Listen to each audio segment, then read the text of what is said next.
আজকের এই বিশেষ তথ্যভিত্তিক অনুসন্ধানে আমাদের সামনে রয়েছে কলাম্বিয়া ইউনিভার্সিটির একটি বেশ ঘুমকাড়া গবেষণাপত্র। সাথে আছে সিডিএমপি বা কম্প্রিহেন্সিভ ডিজাস্টার ম্যানেজমেন্ট প্রোগ্রামের বেশ কিছু ডেটা। হ্যাঁ, আর তার সাথে ডক্টর শাহরিয়ার আলমের কলাম আর ভূতাত্ত্বিক জার্নালের তো একটা বিশাল স্তূপ বলা যায়। একদম। তো এত এত তথ্য আর খসড়া সাথে সতর্কবার্তার এই পাহাড় থেকে আমাদের আজকের মিশন হলো আসল সত্যটা বের করে আনা। পরিসংখ্যানগুলো শুনলে যে কারোর গায়ে রীতিমতো কাঁটা দিয়ে উঠবে। পরিসংখ্যানগুলো সত্যি ভয়ঙ্কর। ভাবলে অবাক হতে হয় যে ২০২৫ সালের শুরু থেকেই বাংলাদেশ আর এর আশেপাশের অঞ্চলে ছোট বড় মিলিয়ে মোট ৭৬টি ভূমিকম্প আঘাত এনেছে। ৭৬টি সংখ্যাটা কিন্তু মোটেও ছোট নয়। ঠিক তাই। আর ২০২৬ সালের শুধুমাত্র ফেব্রুয়ারি মাসেই একটি মাত্র মাসে ৯ বার মাটি কেঁপে উঠেছে। হুম। এর মধ্যে সবচেয়ে অদ্ভুত আর ভয়ঙ্কর তথ্যটি হল গত ২১শে নভেম্বরের কথা যদি ধরা হয়, মাত্র ৩১.৫ ঘণ্টার ব্যবধানে পরপর ৪ বার ভূকম্পন অনুভূত হয়েছে। ৩১.৫ ঘণ্টায় ৪ বার। তো আমাদের সবার মনেই একটা প্রশ্ন জাগছে, আমাদের পায়ের নিচের মাটিতে আসলে কি ঘটছে? বাংলাদেশ কেন এত ঘন ঘন কাঁপছে? এটাই এখন সবচেয়ে বড় প্রশ্ন। আর সবচেয়ে জরুরি যে বিষয়টা, এই আসন্ন মহাবিপদ থেকে বাঁচার উপায় এই কংক্রিটের জঙ্গলে আসলেই কিছু আছে কিনা। চলুন খবরের ভেতরের খবরটা একটু ঘুরে দেখা যাক। এই যে ঘন ঘন ছোট বা মাঝারি মাত্রার কম্পনগুলো আমরা ইদানিং খুব বেশি অনুভব করছি, এগুলো কিন্তু কোনো সাধারণ রুটিন মাফিক বা বিচ্ছিন্ন ঘটনা নয়। এগুলো অন্য কিছুর ইঙ্গিত দিচ্ছে। ঠিক তাই। ভূতত্ত্ববিদদের এই স্তূপীকৃত গবেষণাপত্রগুলো ঘাঁটলে একটা পরিষ্কার প্যাটার্ন বা ছকছকে পড়ে। এই ছোট কম্পনগুলো আসলে অনেক বড় কোনো বিপদের পূর্বলক্ষণ। বড় বিপদের পূর্বলক্ষণ। হ্যাঁ, মাটির নিচে যখন দীর্ঘদিন ধরে বিপুল পরিমাণ শক্তি জমা হতে থাকে, তখন এই ছোট ছোট ঝাঁকুনিগুলোর মাধ্যমে তার খুবই সামান্য একটা অংশ বেরিয়ে আসে। আচ্ছা। কিন্তু দীর্ঘ সময় ধরে যদি মূল শক্তিটা ভেতরে আটকে থাকে, তবে তা একসময় এমন এক মহাবিপর্যয় ডেকে আনতে পারে, যার জন্য হয়তো আমরা কেউই প্রস্তুত নই। এটা কিন্তু একটা অত্যন্ত গুরুত্বপূর্ণ পয়েন্ট। আজকের এই বিস্তারিত আলোচনায় আমরা বৈজ্ঞানিক কারণ থেকে শুরু করে আমাদের শহরের কাঠামোগত দুর্বলতা এবং এর বাস্তবসম্মত সমাধানমূলক দিকগুলো নিয়ে কথা বলবো। কারণ স্রেফ আতঙ্কে ভুগে তো আর লাভ নেই। একদম না। পরিস্থিতিতে আসলে কতটা গভীরে সেটা বোঝাটা এখন সময়ের সবচেয়ে বড় দাবি। ঠিক এই জায়গাটাতে আমার কাছে বিষয়টা সবচেয়ে বেশি চমকপ্রদ আর একই সাথে ভয়ের মনে হয়েছে। কোন বিষয়টা? আগে আমরা দেখতাম ভূমিকম্পের উৎপত্তিস্থল বা এপিসেন্টার সাধারণত প্রতিবেশী দেশ ভারত, নেপাল বা মিয়ানমারে হতো, আর তার রেশ ধরে আমাদের দেশের ফ্যান বা খাট দুলত। আগে এমনটাই বেশি হতো। কিন্তু সম্প্রতি এক নতুন এবং ভীতিকর প্রবণতা দেখা যাচ্ছে। ২১ নভেম্বরে যে ৫.৭ মাত্রার শক্তিশালী ভূমিকম্পটি হল, বা সম্প্রতি বাড্ডা কিংবা নরসিংদীর মতো জায়গায় যে কম্পনগুলো অনুভূত হল, সেগুলোর উৎপত্তিস্থল কিন্তু একেবারে দেশের ভেতরেই। ঢাকা বা এর খুব কাছের জায়গাগুলোতে। হ্যাঁ, এই যে বিপদের কেন্দ্রবিন্দু আমাদের ঘরের ভেতরেই চলে এলো, এর পেছনের বিজ্ঞানটা আসলে কি বলছে?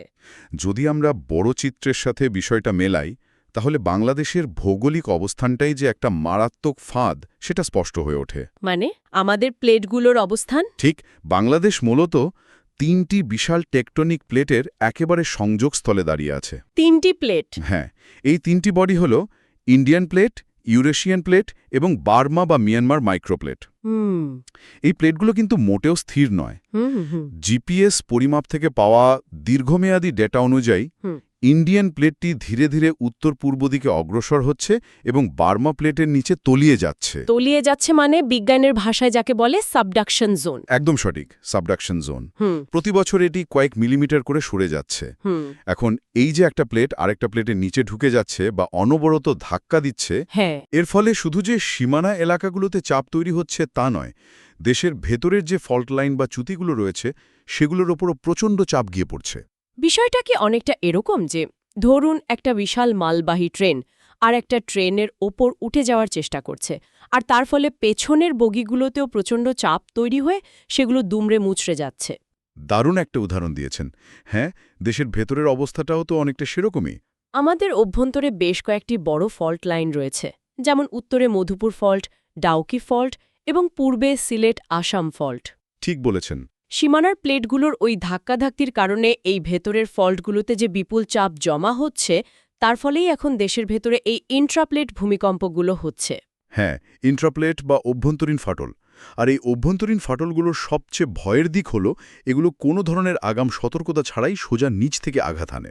কোনো ওয়ার্নিং ছাড়াই। হ্যাঁ, যেহেতু এগুলো মাটির খুব বেশি গভীরে হয় না, তাই ভূপৃষ্ঠে এর ধ্বংস ক্ষমতা থাকে অনেক বেশি। আর ঠিক এখানে কলাম্বিয়া ইউনিভার্সিটির সেই ২০১৬ সালের গবেষণার প্রসঙ্গটা চলে আসে।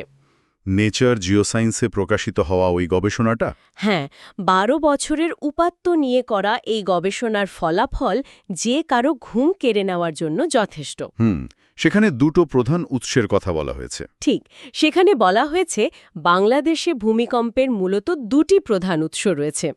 প্রথমটি হল উত্তরের ডাউকি ফল্ট, আর দ্বিতীয় এবং সবচেয়ে বিপজ্জনক উৎসটি হল ওই সাবডাকশন জোন। এই জোনটি কিন্তু অনেক বড় একটা এলাকা জুড়ে বিস্তৃত। হ্যাঁ, সুনামগঞ্জ, কিশোরগঞ্জের হাওর এলাকা থেকে শুরু করে মেঘনা নদীর অববাহিকা ধরে একেবারে বঙ্গোপসাগর পর্যন্ত। কলাম্বিয়া ইউনিভার্সিটির বিজ্ঞানীরা জিপিএস ডেটা বিশ্লেষণ করে দেখেছেন যে এই সাবডাকশন জোনে গত ৮০০ থেকে ১০০০ বছর ধরে বিপুল পরিমাণ শক্তি জমা হচ্ছে। ৮০০ থেকে ১০০০ বছর, এটা বিশাল সময়। আমি এই জমার হিসাবটা একটু ভেঙে বলি, কারণ ডেটাটা পড়ার পর আমার নিজেরে পিলে চমকে যাওয়ার জোগাড় হয়েছিল। অবশ্যই, খুলে বলুন। বিজ্ঞানীরা বলছেন প্রতি বছর যদি ১৭ মিলিমিটার করে সংকোচন হয় তবে ১০০০ বছরে তা গিয়ে দাঁড়ায় ১৭ মিটারে। ১৭ মিটার? হ্যাঁ, মাটির নিচে প্লেটগুলো একে অপরের সাথে আটকে থেকে ১৭ মিটার পরিমাণ সরে যাওয়ার শক্তি সঞ্চয় করে বসে আছে। ১৭ মিটার মানে প্রায় একটা আস্ত ৫ তলা ভবনের সমান উচ্চতা। একটা ৫ তলা বিল্ডিংয়ের সমান। এত বিশাল একটা জায়গা মাটির নিচে লক হয়ে আছে। এই জমে থাকা শক্তি যদি হঠাৎ মুক্ত হয় তাহলে ওপরের অবস্থাটা কি দাঁড়াবে? এটি কিন্তু অত্যন্ত ভয়াবহ একটি চিত্র। যদি এই আটকে থাকা প্লেটগুলো হঠাৎ স্লিপ করে বা ছুটে যায় এবং এই ১৭ মিটারে জমে থাকা শক্তি এক নিমেষে মুক্ত হয়, তবে তা ৮.২ থেকে ৯.০ মাত্রার এক প্রলয়ঙ্করী ভূমিকম্পের জন্ম দিতে পারে। ৮.২ থেকে ৯.০ মাত্রা, ভাবা যায়। আর সম্প্রতি নরসিংদী বা আশপাশের এলাকায় যে ৫.৭ মাত্রার বা মাঝারি ভূমিকম্পগুলো আমরা দেখলাম, বিজ্ঞানীরা হিসেব কষে বলছেন এই কম্পনগুলো সেই জমে থাকা শক্তির ০.১% বের করতে পারেনি। মানে 0.1% না? না, তার মানে মূল শক্তির এখনও ঠিক সেখানেই আটকে আছে। তাহলে এই ছোট ভূমিকম্পগুলোর আসল মানে কি? এই ছোট কম্পনগুলোকে বিজ্ঞানীরা তুলনা করছেন এমন একটা জ্যাম হয়ে থাকা দরজার সাথে, যার তালাটা কেবল ভাঙতে শুরু করেছে এবং দরজাটা ক্যাচ ক্যাচ শব্দ করে ধীরে ধীরে খুলছে।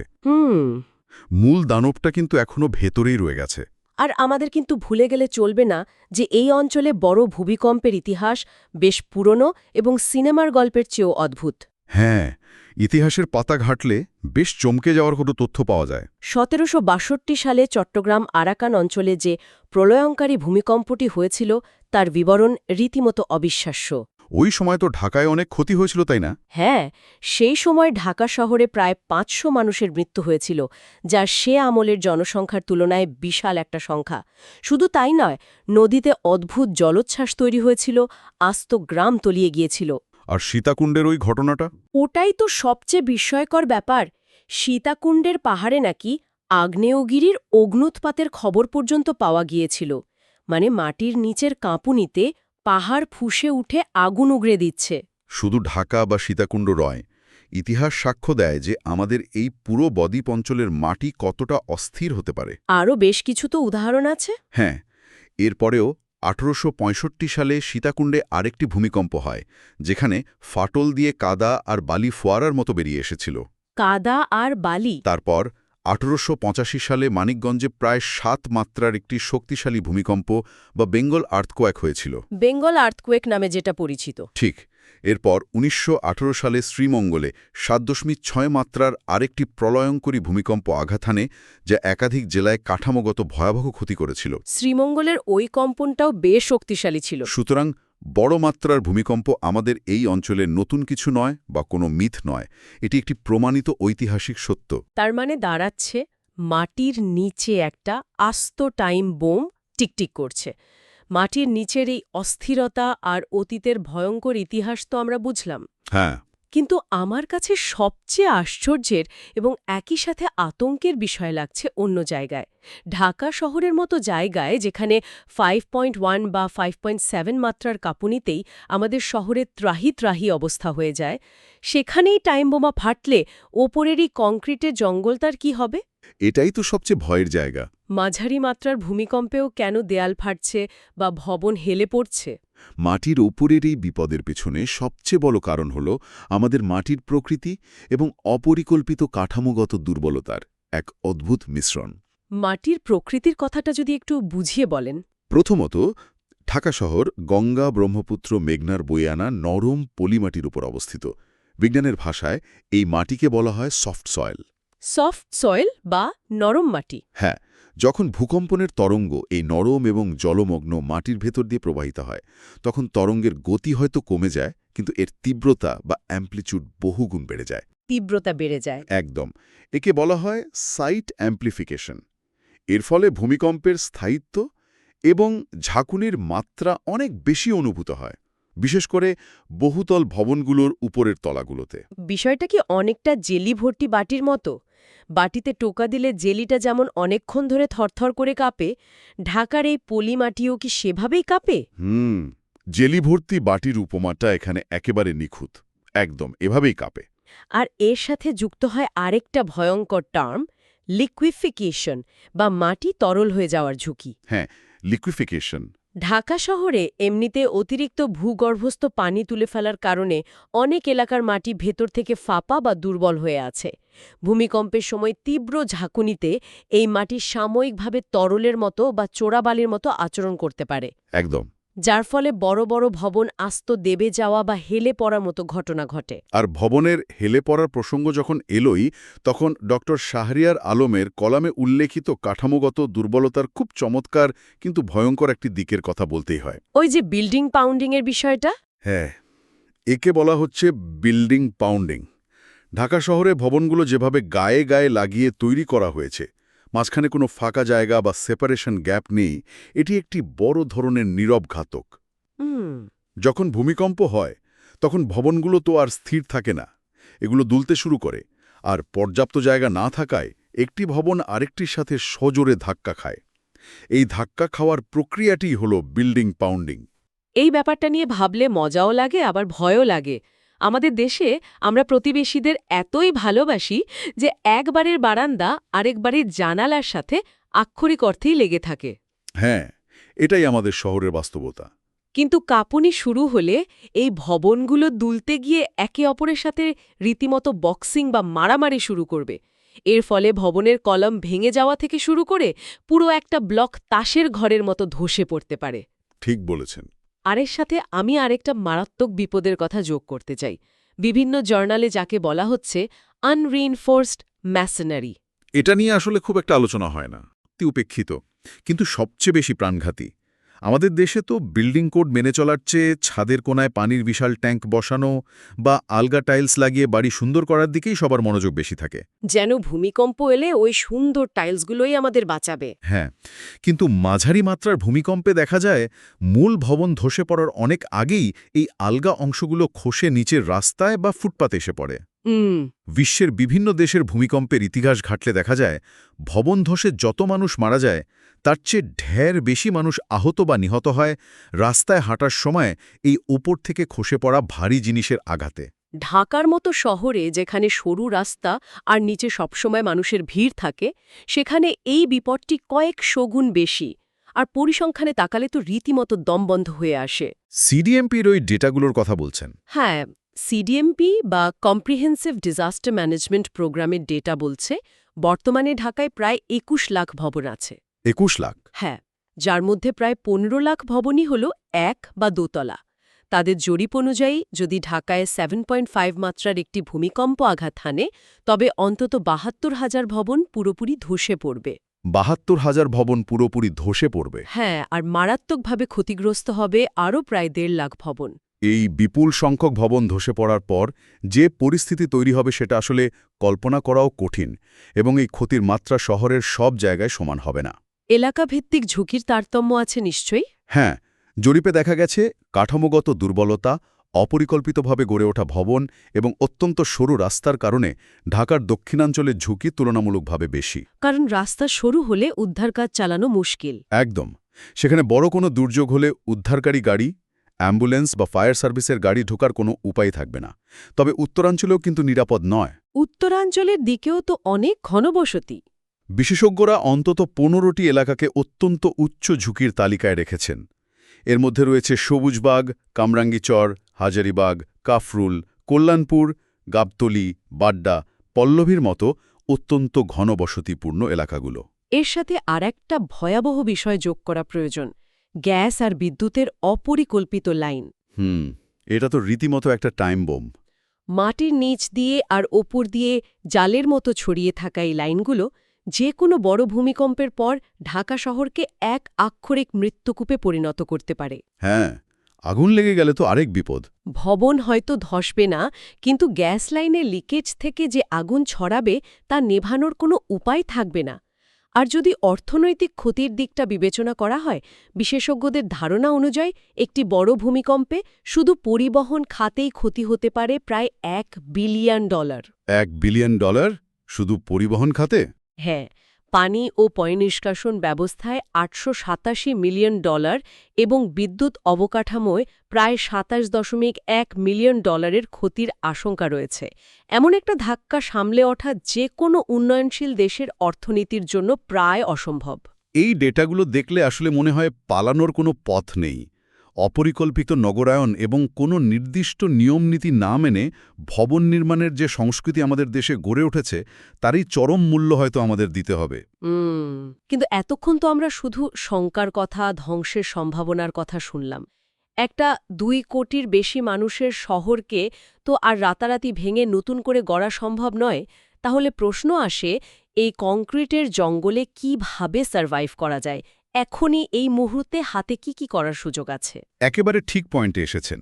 এই জায়গাটিতেই বিভিন্ন গবেষণাপত্রে হোল অব সোসাইটি অ্যাপ্রোচ বা সমাজের সর্বস্তরের মানুষের সম্মিলিত উদ্যোগের কথা বারবার বলা হয়েছে। এটা আসলে কতটা কাজ করবে? জাপান বা চিলির মতো দেশগুলো যারা প্রতিনিয়ত বড় বড় ভূমিকম্পের সাথে লড়াই করে টিকে আছে, তাদের কাছ থেকে অনেক কিছু শেখার আছে। যেমন রাতারাতি পুরো শহরের রেট্রোফিটিং বা কাঠামোগত সংস্কার করে ফেলা তো সম্ভব নয়। এটা প্রচুর সময় এবং কয়েক বিলিয়ন ডলারের ব্যাপার। কিন্তু লো কস্ট বা কম খরচের অনেক সমাধান আছে যা এখনই প্রয়োগ করা সম্ভব। হ্যাঁ, এটা তো করা যেতেই পারে। যেমন ধরুন, ঝুঁকিপূর্ণ ভবনগুলো চিহ্নিত করার কাজটা তো এখনই শুরু করা যেতে পারে। শুধু চিহ্নিত করে সিটি কর্পোরেশনের নথিপত্রে ফেলে রাখলে হবে না, সেগুলোর বাস্তব প্রয়োগ থাকতে হবে। রাস্তায় বা ফুটপাতে লাল রং দিয়ে ডেঞ্জার জোন বা বিপদসীমা মার্ক করে দিতে হবে। যাতে সাধারণ মানুষ অন্তত বুঝতে পারে। ঠিক, যাতে মানুষ বুঝতে পারে যে ভূমিকম্পের সময় বা অন্য কোনো সময় ওই নির্দিষ্ট ভবনের নিচে বা আশেপাশে দাঁড়ানো সম্পূর্ণ অনিরাপদ। এছাড়া কর্তৃপক্ষ অবিলম্বে ঝুঁকিপূর্ণ ভবনের মালিকদের বাধ্য করতে পারে যেন তারা ভবনের বাইরের আলগা অংশ, যেমন ওই যে ভারী এসির কথা বলা হলো, কাঁচের প্যানেল বা আলগা টাইলস খুব শক্তভাবে মূল কাঠামোর সাথে আটকে রাখেন অথবা সরিয়ে ফেলেন। হ্যাঁ, এই একটা ছোট পদক্ষেপই ভূমিকম্পের সময় রাস্তায় থাকা হাজার হাজার মানুষের প্রাণ বাঁচাতে পারে। একদম। আরেকটি দারুণ আইডিয়া কিন্তু উঠে এসেছে, তা হল কালার কোডিং ব্যবস্থা চালু করা। কালার কোডিং বিষয়টি একটু বুঝিয়ে বলবেন? হ্যাঁ, প্রতিটি ভবন পরীক্ষা করে তাকে লাল, হলুদ এবং সবুজ রঙে ট্যাগ করা যেতে পারে। লাল মানে অত্যন্ত ঝুঁকিপূর্ণ, হলুদ মানে মাঝারি এবং সবুজ মানে নিরাপদ। এটা খুব ভালো একটা উদ্যোগ হতে পারে। এতে মানুষ অন্তত জানতে পারবে তারা যেখানে বাস করছে বা অফিসে কাজ করছে তার অবস্থা আসলে কেমন। আর নতুন ভবন নির্মাণের ক্ষেত্রে কোনো ছাড় দেওয়ার সুযোগই নেই। মাটির পরীক্ষা বা সয়েল টেস্ট বাধ্যতামূলক করতে হবে এবং বিল্ডিং কোড অক্ষরে অক্ষরে মেনে চলতে হবে। শুধু সুন্দর ডিজাইনের পেছনে না ছুটে কাঠামোগত দৃঢ়তার দিকে নজর দিতে হবে। ঠিক তাই। এর পাশাপাশি সামগ্রিক সচেতনতা বাড়ানোর যে কোনো বিকল্প নেই সেটা তো বলাই বাহুল্য। সচেতনতার কাজটা তো সবাইকে মিলেই করতে হবে। ফায়ার সার্ভিস, বিভিন্ন কমিউনিটি গ্রুপ এবং স্বেচ্ছাসেবকদের নিয়ে পাড়ায় পাড়ায় গণসচেতনতা তৈরির কাজ শুরু করা প্রয়োজন। ভূমিকম্প শুরু হলে কোথায় আশ্রয় নিতে হবে, drop, cover and hold on পদ্ধতি কিভাবে প্রয়োগ করতে হবে, এই প্রাথমিক শিক্ষাগুলো সবার কাছে পৌঁছে দিতে হবে। Drop, cover and hold on. হ্যাঁ, উন্নত দেশগুলোর মতো আমাদের স্কুল, কলেজ, অফিস এবং আবাসিক এলাকায় নিয়মিত ইমার্জেন্সি ড্রিল বা মহড়ার ব্যবস্থা করা এখন সময়ের সবচেয়ে বড় দাবি। এই মহড়ার বিষয়টা খুবই জরুরি, কারণ ২১ নভেম্বরের ভূমিকম্পের সময় দেখা গেছে অনেকেই আতঙ্কিত হয়ে বহুতল ভবনের সরু সিঁড়ি দিয়ে একসাথে হুড়োহুড়ি করে নামতে গিয়ে পদদলিত হয়ে আহত হয়েছেন। হ্যাঁ, প্যানিক করাটাই সবচেয়ে বড় বিপদ। অনেকে আবার ব্যালকনি থেকে লাফ দেওয়ারও চেষ্টা করেছেন। এই প্যানিক বা আতঙ্ক তৈরি হয় সঠিক তথ্যের অভাব এবং পূর্ব প্রস্তুতি না থাকার কারণে। মহড়াগুলো মানুষকে শেখায় বিপদের সময় মাথা ঠান্ডা রেখে কি করতে হবে। কারণ ভূমিকম্পে যত মানুষ মারা যায় তার চেয়ে বেশি মানুষ মারা যায় ভূমিকম্পের সময় ভুল সিদ্ধান্ত নেওয়ার কারণে। আমাদের মনে রাখতে হবে, ভূমিকম্পকে থামানোর কোনো প্রযুক্তি মানুষের হাতে নেই, কিন্তু ভূমিকম্পের ক্ষতি কমানোর শতভাগ প্রযুক্তি এবং জ্ঞান আমাদের কাছে আছে। শুধু সেগুলোর সঠিক প্রয়োগ দরকার। হ্যাঁ, তথ্যভিত্তিক এই অনুসন্ধানে আমরা দেখলাম যে বাংলাদেশ ভূতাত্ত্বিকভাবে এমন এক জায়গায় দাঁড়িয়ে আছে যেখানে বড় বিপদ অবধারিত। কিন্তু ছোট ছোট পদক্ষেপ, একটু সচেতনতা এবং নিয়মনীতি মেনে চলার মানসিকতা আমাদের এই বড় বিপদ থেকে রক্ষা করতে পারে। একদম ঠিক। আজকের এই দীর্ঘ এবং গভীর বিশ্লেষণটি একেবারে শেষ পর্যায়ে চলে এসছে। এতক্ষণ ধরে যে আলোচনা হলো তার মূল কথা হলো আমাদের পায়ের নিচে হাজার বছর ধরে বিপুল পরিমাণ শক্তি জমে আছে, যা যে কোনো সময় বড় ধরনের বিপদের কারণ হতে পারে। অপরিকল্পিত নগরায়ন, দুর্বল মাটি আর গায়ে গায়ে লাগানো ভবন আমাদের এই প্রাকৃতিক বিপদকে আরও কয়েকগুণ বাড়িয়ে তুলেছে। কিন্তু শুধু আতঙ্কিত হয়ে বসে থাকলে বিপদ আরও বাড়বে। সচেতন হতেই হবে। হ্যাঁ, তবে শেষ করার আগে একটা অন্যরকম বিষয়ের দিকে সবার দৃষ্টি আকর্ষণ করতে চাই। অবশ্যই বলুন। আমরা সবাই আজকাল প্রযুক্তির ওপর ভীষণ নির্ভরশীল। খাবার ডেলিভারি থেকে শুরু করে কোথাও যাওয়ার পথ সবকিছুই আমরা গুগল ম্যাপে খুব নিখুঁতভাবে ট্র্যাক করি। তা তো বটেই। আমাদের স্মার্টফোনের স্ক্রিনে মাটির উপরে রাস্তাঘাট, রেস্তোরাঁ, ট্রাফিক জ্যাম সবকিছুর পরিষ্কার মানচিত্র থাকে। কিন্তু আমরা কি কখনো ভেবে দেখেছি আমাদের নিজের সাধের বাড়ি বা প্রতিদিনের অফিসের ঠিক নিচেই পৃথিবীর কোন ভয়ঙ্কর ফল্ট লাইনটি লুকিয়ে আছে? এটা একটা দারুণ প্রশ্ন। মাটির ওপরের প্রযুক্তি আর জীবনযাত্রা নিয়ে আমরা যতটা সচেতন এবং আধুনিক, মাটির নিচের ভূগোল আর তার বিপদ নিয়ে আমরা কি ততটাই অজ্ঞ হয়ে যাচ্ছি না? হয়তো সময় এসেছে ওপরের দিকে না তাকিয়ে নিজেদের পায়ের নিচের মাটির মানচিত্রটা একটু খতিয়ে দেখার, কারণ ওই মাটির নিচেই লুকিয়ে আছে আগামী দিনে আমাদের টিকে থাকার সবচেয়ে বড় পরীক্ষা। সত্যিই খুব দারুণ একটা ভাবনার জায়গা তৈরি করে দিলেন। আমরা মাটির উপরে জিনিস নিয়ে যতটা ভাবি, মাটির নিচের বিপদ নিয়ে তার কিছুই ভাবি না। এই বিষয়টা সবারই ভাবা উচিত। সবাইকে অসংখ্য ধন্যবাদ এতক্ষণ আমাদের এই গভীর বিশ্লেষণের সাথে থাকার জন্য। সবাই সচেতন থাকবেন, নিরাপদ থাকবেন। দেখা হবে নতুন কোনো তথ্যের গভীরে, নতুন কোনো অনুসন্ধানে। ভালো থাকবেন সবাই।